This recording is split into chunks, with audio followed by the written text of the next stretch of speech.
$4,500,000. They were literally fighting over this flag. It's probably the most significant flag that surfaced during my lifetime. The effect of this flag, it would bring grown men to tears just to touch it. And the action of this whole day is going to have a tremendous impact upon American politics for the next 40 years. You know, I adore the flag.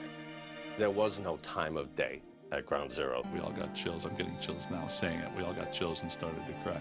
There are not two flags or multiple flags. It is this flag. The Stars and Stripes, the Star-Spangled Banner, Old Glory, the red, white, and blue, the grand old flag. The American flag has many names. For over 200 years, the flag has changed in design many times. The flag is a people's flag, adopted by people to use in their own personal way. With every change in design, the meaning of the flag, the ideals of freedom, liberty, equality, and justice that were first proposed in 1776 has not changed. Flags have been present throughout American history, becoming silent witnesses to historic events. These are the untold stories of the American flag. We know very little about the early flags, since so few have survived.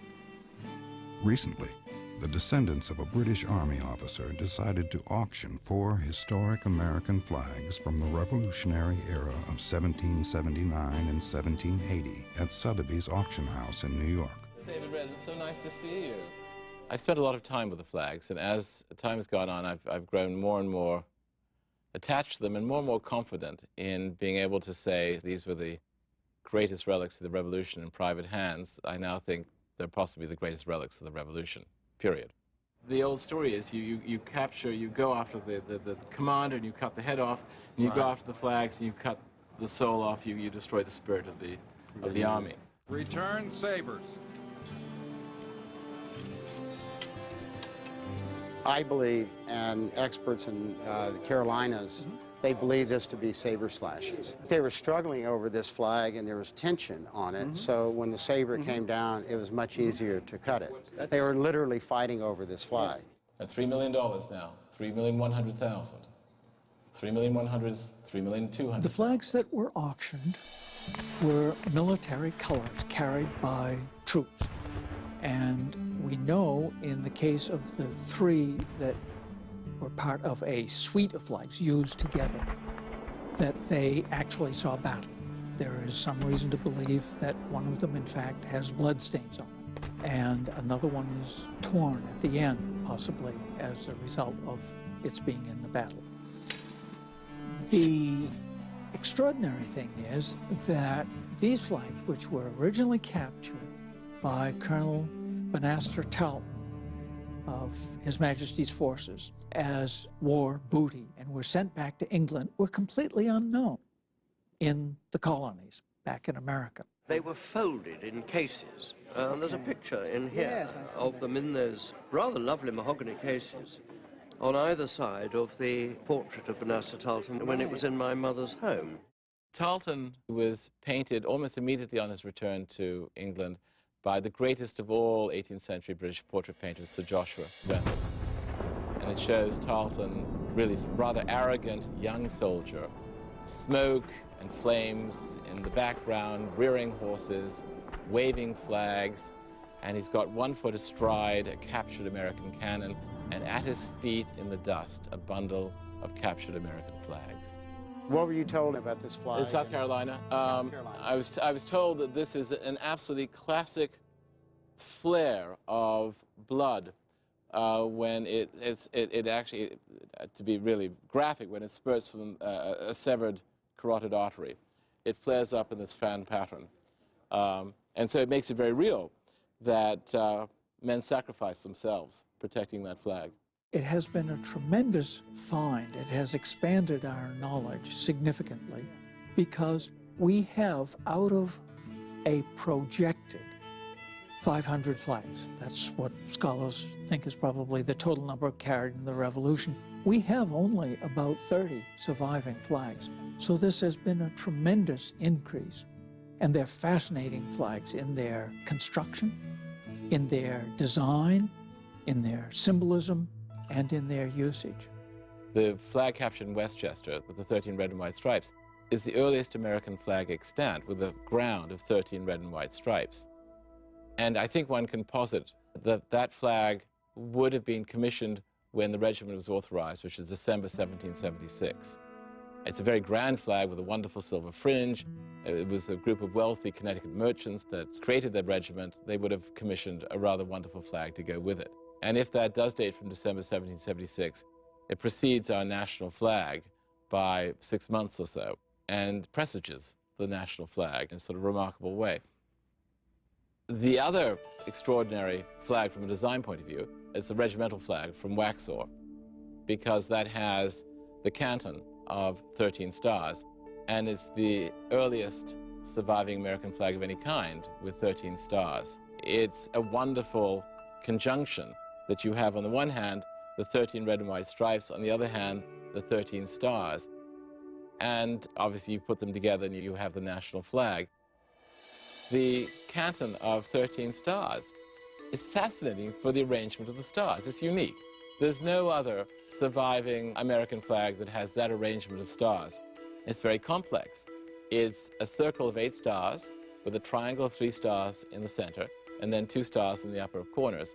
And I have to think the designer of that flag was doing exactly what the congressional resolution that established our national flag said. And when it talks about a field of red and white stripes and white stars on a blue ground, and it says the wonderful phrase, representing a new constellation. From what we know, we can say that Betsy Ross made 13-star flags, the original kind. Whether she made the very first one, we have no proof of that. We also know from the surviving government papers that Francis Hopkinson submitted the design for the national flag and asked the government to pay him for having done that design work. In fact, the Betsy Ross story did not claim that she designed the flag, but the very fact that this was not known until decades after the Betsy Ross story has meant that the general public has never heard of Francis Hopkinson and certainly doesn't know that he really has a very clear title to that designing function. Betsy Ross probably has the highest recognition factor of any woman in American history. And the story itself is a wonderful one, even if it isn't true. Actually, during the period of our history, there were many, many designs. When the Flag Act started in 1777 and revised later, and then again and again over the next century, the government never specified how to arrange the stars into the flag. It's very interesting. They just overlooked that. They would specify it had to be red, white, and blue. It had to have first 13 stripes, and then it went to 15 stripes, then back to 13. But on the stars, the understanding was they began to represent the states. And here's the beginning, the march to 50 states that we have today. Well, we initially thought that Captain Reed had designed the Grand Luminary flag, was the originator of that flag. It turns out we've just recently found an 1850 letter that indicates that he proposed it to Congress as the people's flag, and yet they rejected that idea, even though his wife had made up an example and flew it over Congress. They took the basic idea of having a carefully defined flag, namely it would always have 13 red and white stripes, but the number of stars would vary according to the number of states, and it would change automatically. From the aesthetic standpoint, Reed had a wonderful idea, and that was to arrange all of the stars as a group of stars forming one large one, the Grand Luminary, as he called it.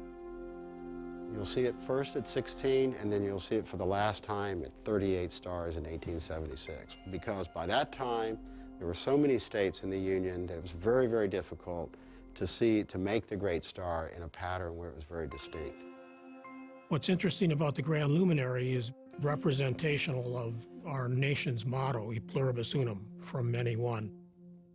And of course, as the sectional issues divided the country in the 1850s and beyond, the Grand Luminary became a much more dominant feature and flag design because it represented the idea of indivisibility. Over the years, as we went from 13 to 50 stars, there are literally thousands of different star patterns. 13 stars in a circle to 50 stars in rows, and every conceivable geometric variation in between have really been the United States flag. During the early part of the 19th century, the United States flag was not heavily used in political campaigning. There were parades, of course, where the flag was brought out and waved, but they really weren't used as part of the political campaign. In the election of 1840, William Henry Harrison, who didn't have a very strong policy plank and was also known chiefly for his military successes, decided that the way to win the presidency was to wrap himself in the flag, as we would say today. The 1840 campaign was the first campaign wherein the United States flag was actually used for political advertising purposes. He was elected. But the interesting thing is the fact that Americans responded to this. They could have said, you're desecrating the flag, you're abusing the flag, it belongs to all of us. Really, the 13-star flag that was revived for the occasion is the first example of that being revived, and it also then is being, quote, defaced, unquote, by the addition of slogans, pictures of Harrison, pictures of log cabins, pictures of hard cider bottles or kegs, really, which are all part of the sloganeering of the campaign of 1840. It probably was a decisive factor in his election as president. And that practice continued throughout most of the 19th century. The next most notable case was Lincoln's campaign of 1860. And that set a precedent. People see it works, they're going to use it. And to a greater or lesser extent, it has been with us ever since. Well, I love the flag. I grew up going to school and saluting the flag. I was in World War II. I flew 50-some missions with the flag as, you know, and the words of the Declaration and the Bill of Rights firmly in mind.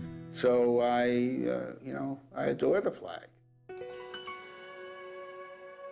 In the decade before the American Civil War, a number of flags evolved that have thrown historians for some time. And it wasn't until we did the exhibit in San Francisco in 2003 that we began to realize that this whole other classification, or actually double classification, existed. This was the flags that we could call exclusionary flags or inclusionary flags, depending on what side of the fence you were on. What these flags did was they excluded from their cantons those states that the makers considered evil. In the case of the northern abolitionists, those flags that represented the 15 southern slave states. In the case of the Deep South, what would become the Confederacy, only those stars that represented the states that they thought would reunify under a new nation called the Confederate States of America. By 1861, the southern states had decided to secede from the Union, and we had Fort Sumter. This is the ultimate exclusionary flag. After 10 years of the abolitionists excluding the southern states from the flag, the Southerners said, okay, it's your time, we exclude you from the flag. This is a very early stars and bars Confederate flag. 7 stars would date from about March to April 1861.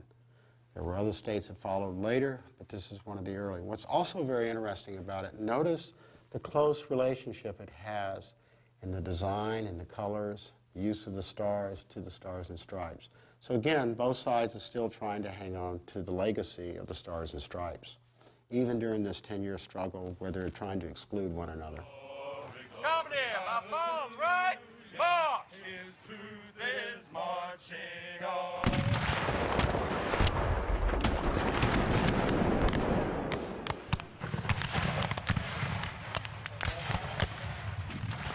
The real importance of the Civil War to the flag is that the flag not only defined the nation, but it took hundreds of thousands of men into a war from which many did not return. There was a blood bond between the flag and its meaning and the people. And that has continued through all of our wars, but the Civil War was the first time that it had this significance. Custer was a flamboyant character. He was a man who left an imprint on others. He had, for example, 3 colors that he carried. His wife made at least one of those. Those flags were a way of making a statement about his position in the Army. And so his flag today, as it were, elicits that feeling in people. This flag was there at that battle. Most people remember George Armstrong Custer for his exploits in the West against the Indians and his ultimate demise at the Little Bighorn. What many of us sometimes forget about George Custer is that he established his reputation in the Civil War. And he did this with quite a number of heroic feats that he through from becoming a second lieutenant when the Civil War began. Fresh out of West Point, became a second lieutenant, graduated all the way up to be one of the youngest brevet generals of the Civil War. To understand the importance of the 2 flags of General Custer that are in the collection, both of which are a guidon configuration, you have to understand that during the 19th century, military organizations were divided into 2 basic types, those that were mounted and those that served on foot. In the case of the mounted troops, the flags that they used were smaller and needed to be more distinguishable in combat. So in order to keep them flying at the fast pace that horses moved, they cut them differently. In other words, instead of being rectangular, they would be cut swallowtail with a cut into it. This was the U.S. government's 3rd Cavalry Division designating flag that George Custer commanded in 1864. And this flag is his 3rd personal guidon made by his wife, Libby. She sewed probably the 1st and the 3rd and the 4th flags for him. She initially had her name embroidered on one of the tails of that flag. However, because that's the area of a flag that takes its greatest damage due to the wind, that name has subsequently disappeared. This flag has lost 2/3 of its size, we believe, due to battle damage, and more importantly, due to souvenir taking, which was a 19th century custom where the commander of a unit would allow his lieutenants and his sergeants to take a piece of the flag back home. So it's my thought that there are pieces of this 3rd Cavalry Division flag somewhere in America today. Flags represent 2 things for this country. One is battle flags, and the second kind of flag is an historical flag of statehood, of an event that's basically defines our society and our culture. They have great respect for the sacrifices that our families have made on the battlefield. It's interesting that of the Medals of Honor that were awarded during the American Civil War, over 50% of them were either for capturing an enemy's flag in combat or for saving the flag of their own unit from capture. And what the war was about, in addition to eventually freeing all of the American slaves, was that the country was indeed indivisible. You couldn't just pick up your marbles and leave the game. Sergeant William Carney was with a regiment of African-American soldiers, the 54th Massachusetts Colored Infantry, that assaulted Fort Wagner, South Carolina on July 18, 1863. Though wounded several times, Sergeant Carney took the flag from a fallen comrade and saved the flag from capture by the enemy. Before collapsing from his many wounds, his only words were, "Boys, I only did my duty. The flag never touched the ground." On May 3, 1900, Sergeant William Harvey Carney was awarded the Medal of Honor for heroism during the Civil War. All through the Civil War, the emphasis on flags, whether they're battle flags, whether they're the various versions of state flags or representation of other units in one way or another, have suggested how people are looking for something that tells them who they are. Under duress, in crisis, in battle, At the end of the war, there is a sense in which that is settled. It is this flag. There are not two flags or multiple flags. It is this flag.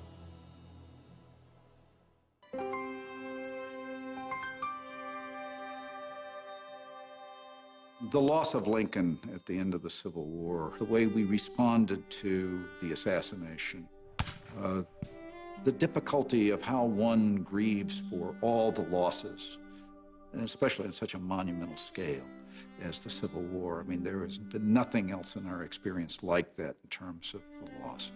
And how you would deal with that if you did not have this occasion to focus all of those through Lincoln. I mean, what Whitman describes in the wonderful eulogy, When Lilacs Last and the Dooryard Bloom, is at the end of that poem, it's Lincoln's death, but it's all of the dead that are traveling across the country on that train with that coffin. And it was arguably the loss of the greatest statesman that we were capable of producing during that time. Anything else you could think of, flags are the most inconsequential in substance in relation to their importance to people's beliefs, to their actions. And the best proof is that people routinely kill people who fly the wrong flag. And they also are willing to die for the right flag. And yet, it's not the piece of cloth per se, obviously, although that is important. It is the ideas behind it. All of that is now in this flag that you see bordered with black, one flag. And it's held together in a strangely wonderful and ironic way by the grieving that is represented by that border. And it's not just Lincoln that's embodied in that. It is this tremendous cost to a whole nation.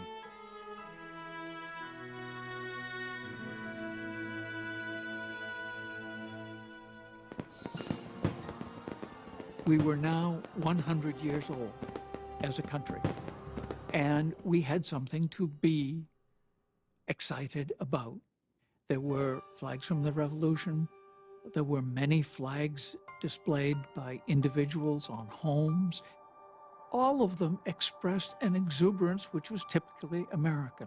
So it was, at the time, an expression of the belief in America and the feeling that our destiny and our march toward it was being resumed after dark days, and the flag was leading that. When the Youth's Companion, the magazine that sponsored an awful lot of the writing stressing the importance of flags in schools and of children being encouraged patriotic feeling by the symbol of the flag and attention to the flag, as they moved towards promoting celebrations for the Columbia anniversary of 1892, they began to anticipate other kinds of things that would focus attention on the flag, and that's when they published the first version of what has come down to us as the Pledge of Allegiance to my flag. And then when we come to the words, my flag, it is then that we take our military salute and with a sweeping gesture and raise your hand properly to the flag, arm outstretched with fingers pointing to the flag. Everyone stand, please. Now remember, the proper salute is a military salute. Raise your right arm to your forehead.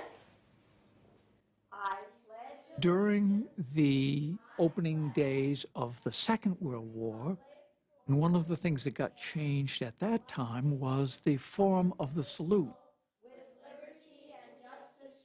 A pastor in the Presbyterian Church just down from the White House, on a Sunday in which President Eisenhower was in the congregation, preached a Lincoln Day sermon in which he focused on the Gettysburg Address and the use of "under God," the rebirth of freedom phrase, and argued for the addition as Lincoln's words, in a sense, to this text. After the Second World War, of course, we entered what was called the Cold War. And this was, in the view of many, a life or death struggle between the forces of godless communism and Christian America. And consequently, it was proposed and accepted by Congress that the phrase, "under God," be added to the pledge. Under God, indivisible, with liberty and justice for all. One of my favorite stories about the United States flag is that of a 48-star flag that was made in Nazi-occupied Belgium. In anticipation of the Allies arriving, the family in a Belgian farmhouse made British, French, and United States flags. They hung these flags out, but not before the Germans had evacuated the village. So instead of welcoming victors, they drew German artillery fire. They kept the flags up until eventually they were liberated. They were so grateful at the American officer that approached their farmhouse that they gave him that flag. And it turns out that American officer was a direct descendant of Francis Scott Key, the person who wrote the Star-Spangled Banner. When President Roosevelt was President Roosevelt and we were relating to the death of that man, we had elected him 4 times. He was so much larger than life that when we got the opportunity to listen to a fireside chat, it was a moment. I mean, a real moment that had not been made an everyday occurrence by television. What we're seeing is the presidential flag as it was from about 1919 to 1945. In 1945, it was modified. And the main reason it was modified is because we started assigning an extra star to generals like Eisenhower and MacArthur. And these became from 4-star generals to 5-star generals. And here we have a presidential flag with 4 stars. And the thinking was that you cannot have the commander-in-chief having fewer stars than his generals in the field. And the reason we know that this is from the FDR period is that it was only during his presidency that there was a slight modification, and that's the outline of the shield that was added in his administration. And that's how we know this is from FDR, because when he passed on in 1945, Truman changed the flag to what we saw in President Kennedy's presidential flag. I, John Fitzgerald Kennedy, do solemnly swear that you will faithfully execute the office of President of the United States. That I will faithfully execute the office of President of the United States. And will, to the best of your ability, and will, to the best of my ability, preserve, protect, and defend the Constitution of the United States. Preserve, protect, and defend the Constitution of the United States. So help you God. So help me God. President Kennedy has been assassinated. It's official now. The president is dead. I, like many thousands of others who was alive at the time, remember the incredulity and then the horror and grief of that time, because Kennedy was quite a different president from what we had been used to. They're significant because of where they were, and they basically were silent witnesses to what did happen at that occasion. And this was what's so strong about the 2 Kennedy flags that were on the limousine. The flags on the car at the time of his assassination said something about his status, but they also said something about him. This was an open limousine. He was not crouched down behind layers of steel. This was a man who wanted to be seen, get out and shake hands.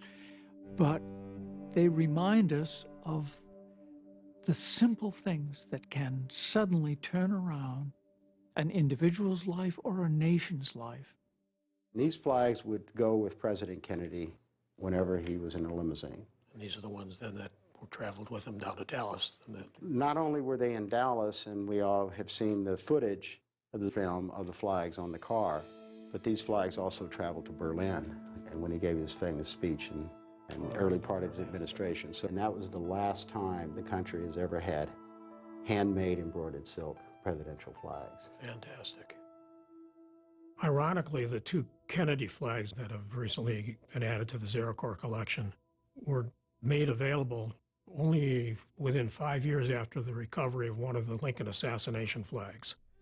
If you remember the historical events of April 14th, 1865, there were 3 flags hanging as decoration on the presidential box in Ford's Theater. And just recently, one of those has been found that it had not been previously known about, buried away in a box in the Connecticut Historical Society. So indeed, we do have a comparison of importance to 2 assassinations, the first and the fourth. Okay, this is about what happened on the afternoon of August the 28th, 1968, at the Grant Park anti-war rally during the Democratic Convention of 1968. But we do not want to confront them now. Move back. And the action of this whole day is going to have a tremendous impact upon American politics for the next 40 years. So the flagpole up there is flying the American flag. At this point, we have to remember Old Glory, Betsy Ross, the Pledge of Allegiance, everything that Americans are taught and come to feel about their flag from grade school on up, and senses of national pride that are associated with it. Feelings are running very high. People are very emotionally driven about the potential for ending the Vietnam War at this point. This is true in the Democratic Party at the amphitheater and throughout the country. And it runs very strongly throughout the country. And it's very true here. When we got to the park, over in the corner, a remote corner of the park, very early into the rally, somebody, as I recall it, was climbing up the flagpole, a remote flagpole, and seemed to be bringing the American flag down to half-mast.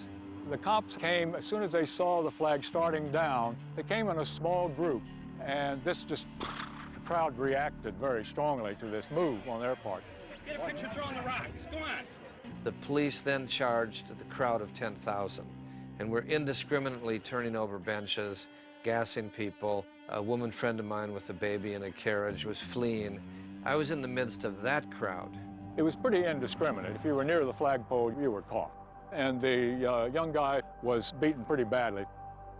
One of the things that needs to be said is this whole incident was filmed very closely.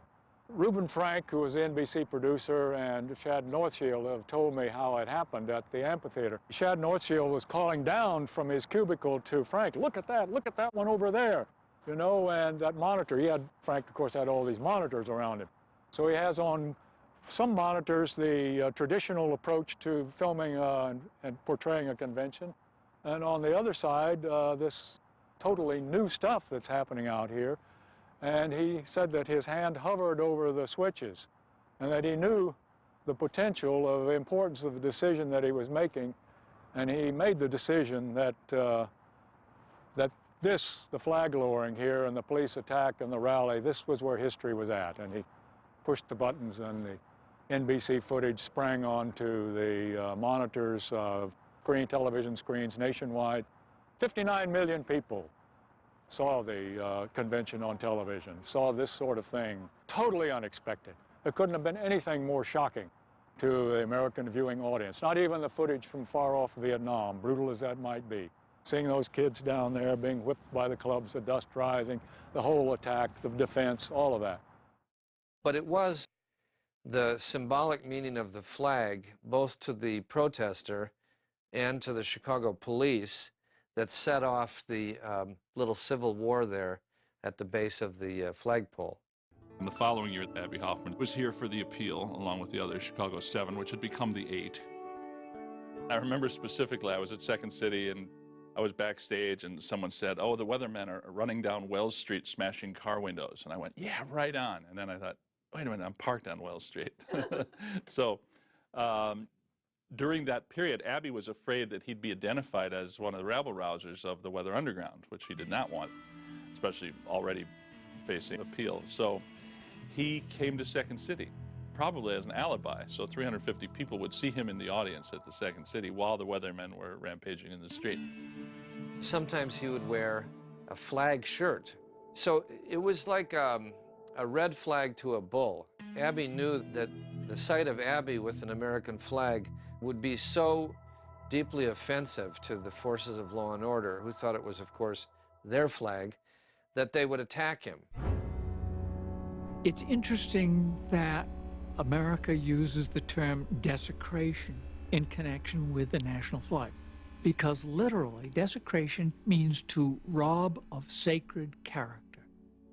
And in fact, Americans do, to a degree, treat the flag as if it were a sacred icon. At the same time, the flag has always belonged to all Americans. That's one of the things that justifies it.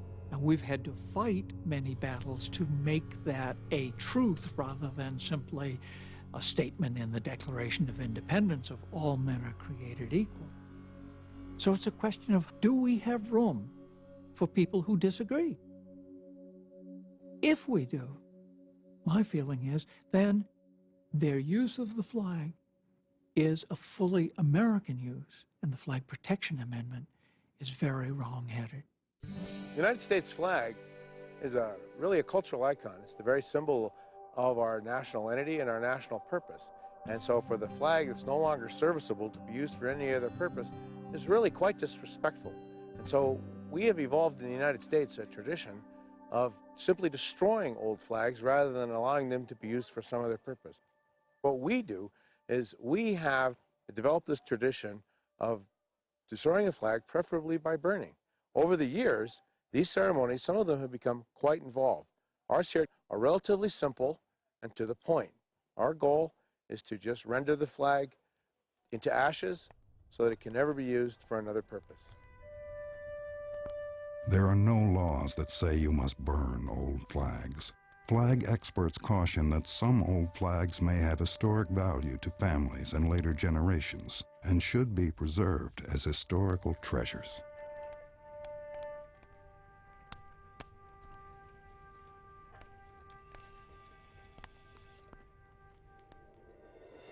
Well, everyone has a 9/11 story. They all pale compared to people who were actually there or anywhere near it. I was in Manhattan. My wife and I happened to be in New York for an event, and we were in a taxi on the way to LaGuardia, thinking what a beautiful day it was. 9/11 is a complicated moment that I think will be examining for 100 years and trying to understand. It is a moment that we tried to compare with the bombing of Pearl Harbor and the aftermath, that it was the invasion of our homeland. And you start hearing words like homeland, which aren't common in American self-reference. The situation was this. There was no time of day at Ground Zero. There was night and day, but there was no time. There was, we stayed for days before you even went home. And nobody wanted to go home. Nobody was ordered to stay. Everybody stayed. Civilians, firemen, volunteers from all over the country. It was just one day just rolled into the next. I've never been able to figure out when this flag was found. It was certainly not the first week, but it wasn't long after. I said, "Do you see that flag up there? That's going to blow into the river." I said, "No, I can't let that happen." My dad was a Marine. The flag in my house was always respected. It never touched the ground. It didn't get wet in the rain. It came in at night. It came out in the morning. That was it. It got folded properly. So I grew up with that kind of mentality. So to see this flag, hovering over this hallowed grounds, I couldn't let it get desecrated. I just didn't want that to happen. So we set off on the task. We didn't ask anyone. We just went and did it. The effect of this flag was something I'll never, ever forget. It would bring grown men to tears just to touch it. I mean, it was another era in history, and we were all living it. We've all read the books of Pearl Harbor, and all we can do is read the books and try to take yourself back there. But now we're living this book that's going to be printed in the future. And this flag represented us getting attacked, it represented death, and at the same time, it represented a new era in history, and it represented hope, and we're going to come together as Americans once again and move forward. And, I hope we can stay on that path, because some of the things I've seen people do when they come to this flag was just amazing. It's not a simple kind of patriotism. I think it's often misread that way. It's not saying my country right or wrong. It's saying I'm in the same country as these other people, that my star and their star is on the same banner, that our commitment is to one another in a way that, regardless of the internal disputes and uncertainties, they can count on. And so that expression of solidarity that came in terms of giving aid and support was symbolized, I think, across the country, but the only way we knew, and that was to show the flag. You could only think about the incredible tragedy of it. And then, of course, as soon as we left Manhattan and we were in the beautiful Connecticut suburbs, it was like nothing had happened. Except one thing made us all cry. As we came under an underpass, some teenagers in Connecticut threw an American flag over the bridge. And as we drove under that flag, we all got chills. I'm getting chills now saying it. We all got chills and started to cry. But driving across from New York to Chicago, you really got a sense of how big the country is, that we would absorb that blow. That, of course, we were all affected, but it was still a peaceful and beautiful country. And so we took that home with us. As a designer, I see a lot of elements out there, and certainly the American flag is a rather unique piece in some ways. Maybe because it is ours and has been for so long, we are strongly associated with it as a people. It's asymmetrical, which I think is also a little bit like the American spirit as well. It's not exactly always on center, always following a certain direction. It is a changeable piece of design as well. And so I see a lot of this stuff as a designer and just saying, isn't that an interesting representation of those same elements reconstituted every time it gets done? I love the paintings of flags, the folk art of flags, the quilts of flags. They are just magical. The United States flag is the first secular flag of a nation state in the world, which meant that we didn't make a flag based upon a religion or a king or monarchy of any kind. We made a flag based upon the people. In the United States, we have a tradition of letting the people decide what the flag should look like within the frameworks that had been set up by the first 3 flag acts. The people had already come up with their own designs as to what they thought were appropriate, and which in reality were very artistic. The one thing about the 19th century development of the U.S. flag that's so interesting is that it became an art form, not just a design element. When people see our color guard, I don't want them to see just a bunch of people marching out with the flag. That you could get in a local parade, and that's a wonderful thing that people come out there. But I want them to remember how we held the flags, the dignity that we afforded the flags. People look at it and they see all the hands and the white gloves, a right hand on the stomach and the left hand up here, and then the flags are straight up and down and they're out in the breeze so that it becomes art and not just a patriotic thing. It enthuses people to be patriotic because they see this done in such a neat, formal fashion, and it kind of like goes back to our country not wavering with its Constitution and everything like that. It's something that I want them to walk away and say, wow, that was the way a flag should be displayed. That's what I like to see. And that's my art form. I can't be in the minds of each individual artist around the way. Of course, someone like Jasper Johns is one of the top guys out there who I think has taken that symbol, and that's, of course, what it is, and hasn't done another interpretation of it. He happens to be an artist doing an interpretation of it. Now, I think because the flag is so ubiquitous, and it has such power because you see so much of it, and it represents the most powerful country in the world and all of those things that go with it, I think that's why you get that the ubiquitous form gets integrated into artwork. Now flags are ubiquitous, especially in this post 9/11 world, but that wasn't always the case. After the Vietnam era, very few people flew flags, and it took a while as we distanced ourselves from the Vietnam War for the American public to start flying the flag personally every day. Just as an example, after the first Desert Storm, the entire standing inventory of flags in the United States sold in 10 days. After 9/11, the entire standing inventory sold in 3 days.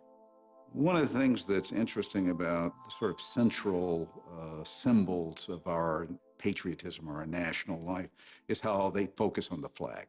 The national anthem is about the flag. We'll say, can you see the flag? And the flag itself is an interesting representation of a people because it is self-consciously an unfinished icon. That as late as 1960, a new flag was introduced. With every additional state, a new star. With every new star, a need to change the configuration of stars. So that part of the dynamic nature of the American people is represented by the flag itself. The Zerikor flag collection represents the largest accumulation of flags of the United States and the American people to survive in this country. It is by far the best collection ever to be assembled in the United States, documenting the history of our flag. Most people don't realize that these are talking artifacts, that they can say something to us just by themselves without looking at the documentation that may be backing them, and that they will tell us a story about American history and the American people's use of its flag. It now shows that we know most of the star patterns, or at least some of the variations of the star patterns. There are only a few examples that are still missing from the lineup, and a lot of this was exemplified in the exhibit that was done at Presidio in 2003 and the subsequent book, American Flag, 2 Centuries of Concord and Conflict, that resulted from that exhibit. I find it extraordinary that there isn't a National Flag Museum in the United States.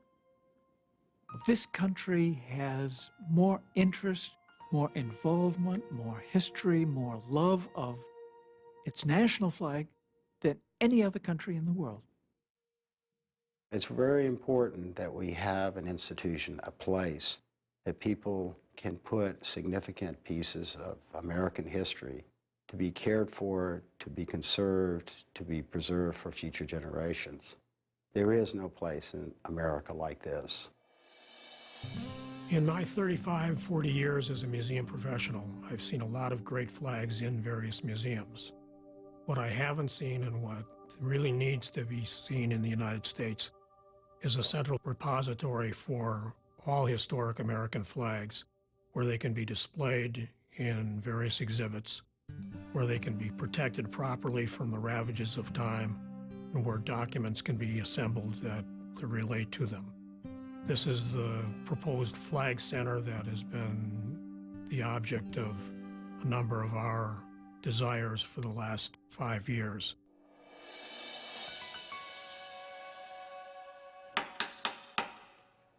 Good afternoon, ladies and gentlemen. My name is David Redden, and I welcome you to Sotheby's today. It's our great privilege to sell 4 battle flags of the Revolution. And I also want to thank many of you, historians, collectors, enthusiasts, who have taught us so much about the importance of these sacred relics. You've helped us to understand their extraordinary story in the birth of our nation. Thank you very much. Lot number 1. And I started $800,000, now bidding at $800,000, at $800,000, $900,000, at $1 million, now bidding at $1 million, at $1 million, now bidding $1.1 million, $1.2 million on the telephone, at $1,800,000, at $1,800,000, $1,900,000 on a new telephone, at $2 million, now bidding at $2 million, at $2 million, now bidding $2,100,000. The reason I became a collector was an incident when I was attending Washington University in St. Louis in 1969. I saw a young man beat up simply because he had a vest on with stars and stripes. And it was that incident that got me to think about the power of a symbol. A flag in and of itself has no meaning. It's we give it the meaning, the people. 3,600,000. 3,700,000. 3,700,000. 3,800,000. The spending of money on flags is a commitment by a collector wanting to make sure that these flags are preserved, that their history is documented, and that they will be maintained for the good of the country as a whole. 10,300,000.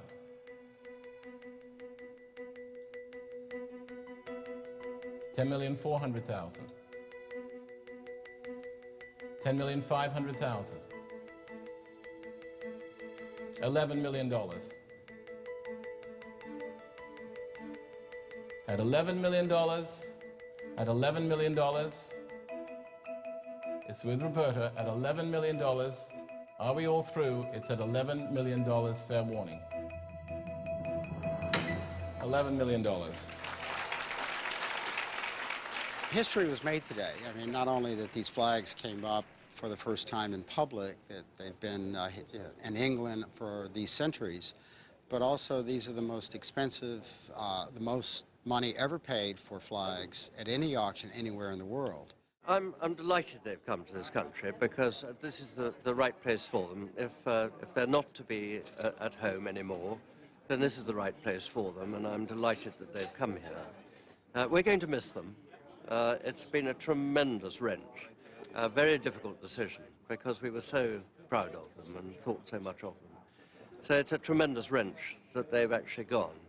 But that's counterbalanced by the fact that I'm delighted that some people, somebody has brought them who I hope will love them and revere them as much as we have as a family.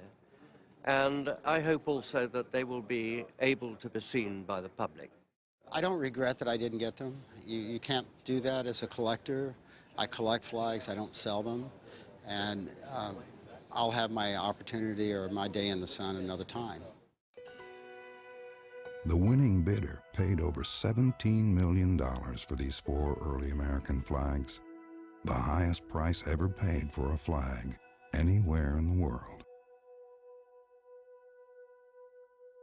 There's still a lot of flags buried in people's attics, in some cases still buried in boxes and museum shelves sitting down in their basements that haven't been seen in the light of day for 100 years. And the hope is that eventually some of these flags will break loose. The flag has become not just something we say to the rest of the world. The flag is something we say to one another, something we say about the deepest and profoundest commitments that make us a people. We understand that the symbol of our unity is also the symbol of our exclusion in crucial moments. Our security, our real strength, is only as great as our commitment to one another, and only as much as we believe that in some important ways these diverse people that we have come to live among are people who can make us feel more secure and more at home than people who might be precisely like us. We are indivisible, and we are indivisible because of a commitment to law, and to justice, and to each other. Oh, say, can you see by the dawn's early light what so proudly we hailed at the twilight's last gleaming, whose broad stripes and bright stars through the perilous fight o'er the ramparts we watched were so gallantly streamed, and the rocket's red glare, the bombs bursting in air, gave proof through the night that our flag was still there. Oh, say does that star-spangled